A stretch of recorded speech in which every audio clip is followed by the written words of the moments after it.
Hello, everybody. No, it's not Iron Horse. It's Bill Cameron. I'm just wearing their very cool shirt. Wanted to stop by for a minute tonight to talk to you about a few things. I'm out here working on this aluminum body structure that I've been working on. I got all the videotaping. I'm aging myself. I have all the video recorded, and I'll start putting those episodes together here real soon. And I hope you find those interesting, so be watching out for those. I wanted to put this update out yesterday, but I ran out of time. So here I am tonight. It's beautiful outside, and look at the background behind me. It's just gorgeous. This is in my neighborhood, and if you didn't see that half-scrapped aluminum body chopped up behind me, it would be very picturesque. Whew. All right, so let's get back to what I was going to talk to you about. I wanted to talk to you about things that have happened in the last 3 days. Things that are happening around the globe that many of these things we may not be aware of.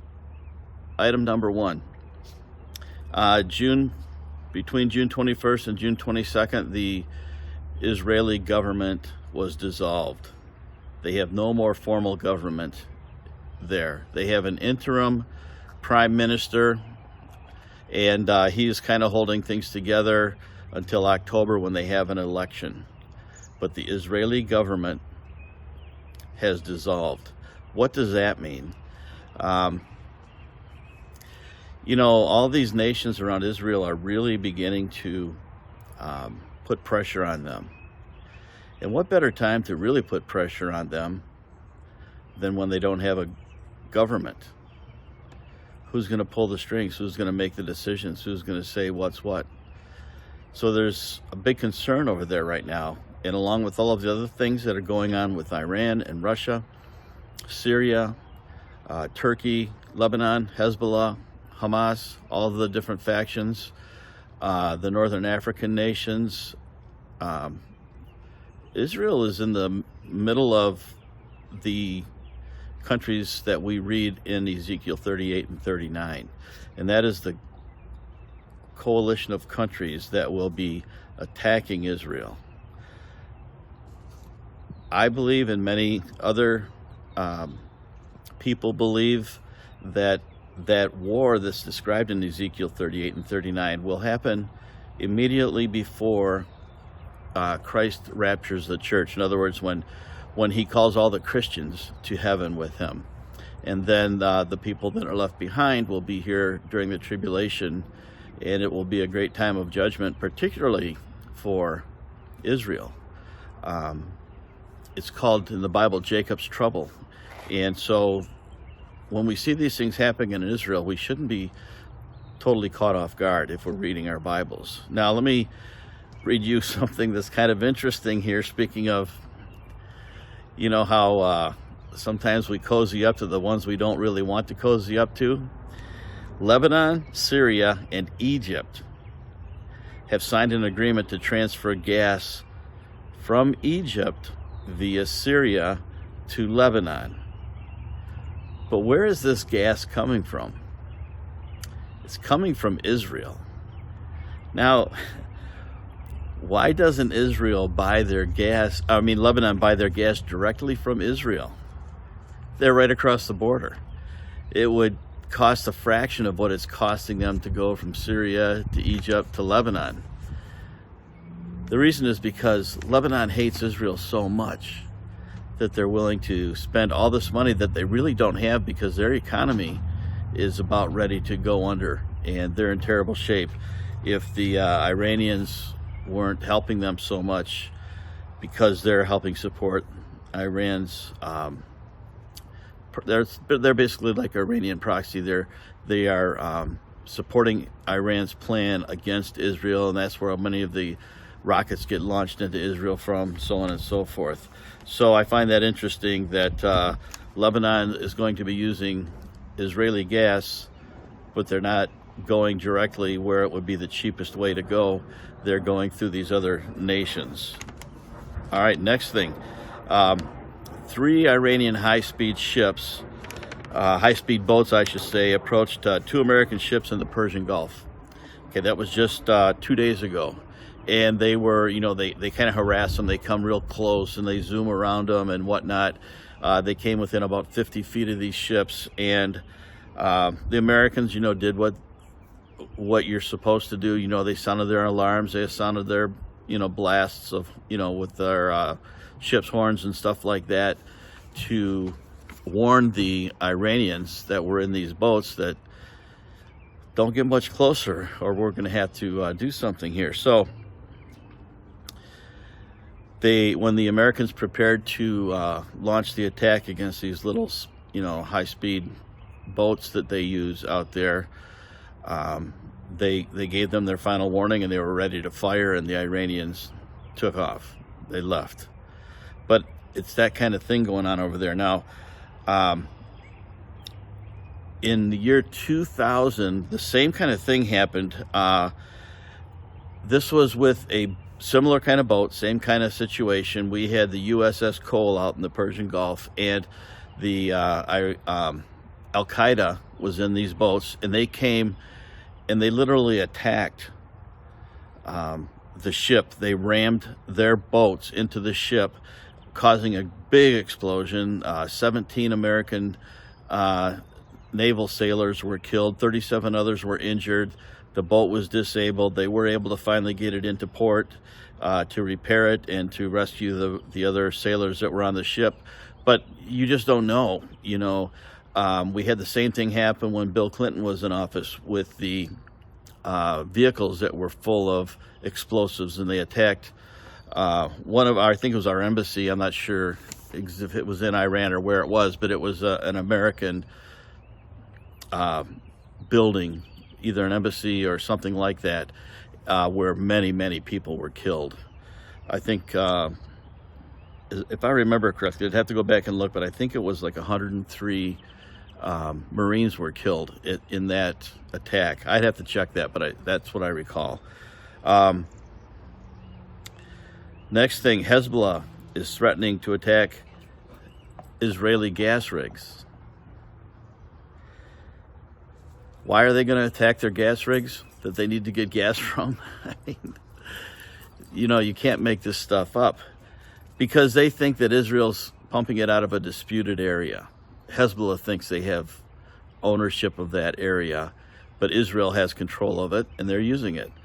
And, it's funny how, if you read the Bible and look at the land, the territory that God gave to Abraham, and how big it was, 330,000 square miles of space. I mean, just humongous. And Israel never actually occupied all of the land. They never did. Under King David, they had the most amount, but they never really took possession of what God gave to them.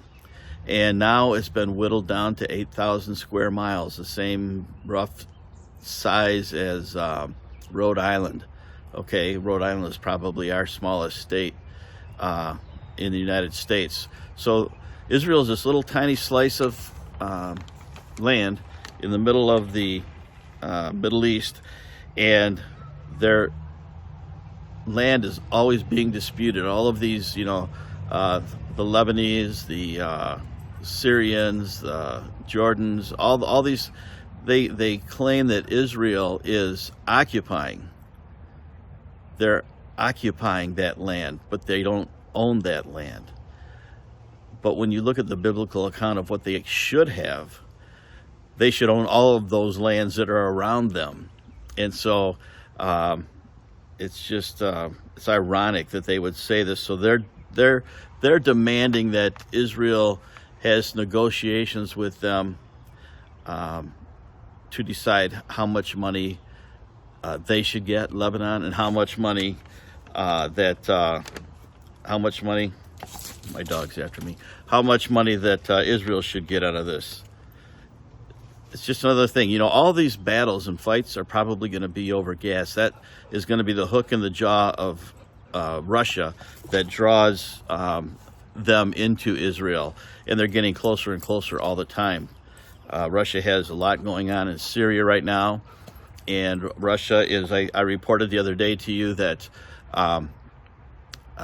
the Damascus International Airport was not destroyed but disabled a lot, and they're just getting it back up now. But the Russians demand to have control of that airport, and it's right next door to Israel, right next door. And I'm not surprised. Okay, now let's move on to a couple other items. How about weather and natural disasters? Not during a long period of time, during the last 3 days. Okay, China. Have you heard about the massive flooding that's going on in China? 60,000 people have been swept away and cannot be found. 60,000 people were swept away. Here we go. France, Spain, and Germany. This was, I think, day before yesterday. France, Spain, and Germany were hit by severe weather that damaged homes. Now, my dog wants me to play catch with her. That's why I'm kicking the ball to her. They were hit by weather that had 100-kilometer-an-hour winds, which is like roughly 62 miles an hour or something like that.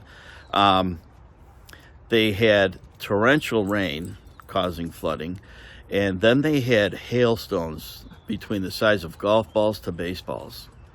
And this did so much damage in the areas that this hit in those three countries. Cars were just, totaled, the windshields, the windows broken out of them, the bodies dented, and just really had a lot of damage from that. So that was something that was interesting. And next thing was southern Iran. Now, southern Iran, I reported maybe a week ago, I think it was. They had a earthquake that was 5.9 on the Richter scale. They had another one within the last day or two. I can't remember exactly which day it was. And that one was 6.3, at a 6.3 magnitude on the Richter scale. And but I didn't find any reports of like injuries or that sort of thing. But that's 2 in 1 week. Now, following that, in Afghanistan, they had an earthquake killing at least, the last count was 1,500 that I saw, and that was yesterday. So 1,500 people lost their lives in that earthquake. That's pretty significant. But the news is saying that the death toll is rising. But you're not going to see it on American news. You really have to go looking at other sources over in that part of the world to get updated. And then the last one, this happened yesterday, last night. There was a flood in Guadalupe, Calvo, Mexico. The flood washed away 140 houses. 140 different homes are not there anymore. They've just been washed away. Now, we've had floods and we've had earthquakes and, hail and stuff in the past. And, I'm not denying that. But I'll be bringing a chart to you in a soon coming Sunday night service in the garage that's going to show how the weather patterns have been changing in severity from 1980 until now. And I think it'll really catch your attention. And then maybe we'll look at some of the Bible verses that correlate with that type of thing. So I just wanted to give you an update. Read Matthew 24. Read Ezekiel 38 and 39. And see if you see what I see. See if you see what the Bible is showing to us to prepare us. Because he's saying, come to me now. You need to know me. We need to have a relationship with God today. Because without that, when all these terrible things start to happen, we're not going to have hope. We're not going to have peace. And furthermore, after Christ calls the church, the Christians, the believers, off of this earth, then comes a tribulation. And that's when things are going to be extremely bad. So I just want to encourage you to consider this relationship with Jesus Christ that I talk to you about so often. And say yes to Jesus. Only he can save you. God bless you all. I'll talk to you again soon. Good night.